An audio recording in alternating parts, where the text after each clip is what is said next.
Assalamualaikum dan selamat sejahtera, selamat petang. Kenalkan saya Tok Hafiz daripada Semenyih.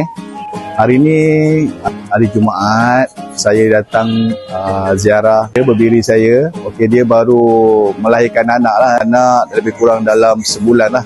So kami dapat kembar lah, jantan betina. Syukur Alhamdulillah.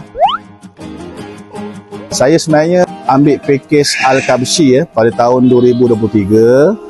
Dan pada tahun 2024 saya dapat hasil, so saya dah jual pada Berbiri World kembali. Kemudian tahun 2025 syukur Alhamdulillah saya dapat hasil lagi, kembar, jantan dan betina. Okay, saya ingin mengucapkan berbanyak-banyak ribuan terima kasih kepada Berbiri World, kepada management dan kepada staff lah yang menjaga kambing kami di sini dan memberi peluang kepada kami dan semua orang lah untuk membela berbiri.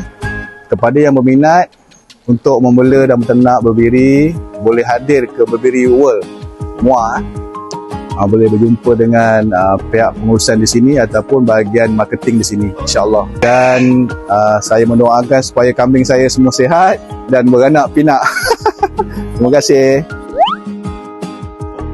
Kepada yang berminat untuk menternak berbiri di Berbiri World ni, boleh datang hadir di sini, jumpa dengan pihak pengurusan ataupun pihak management ke ataupun bahagian sale. Okey, you all tak payah risau. Di sini bukan kita bela berbiri secara scammer ke apa ke ataupun ambil duit orang tapi tak ada kambing, bukan.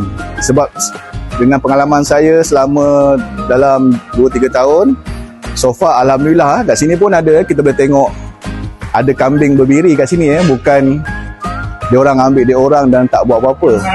So kepada yang berminat untuk membela menternak berbiri, boleh datang di sini Berbiri World, insya-Allah.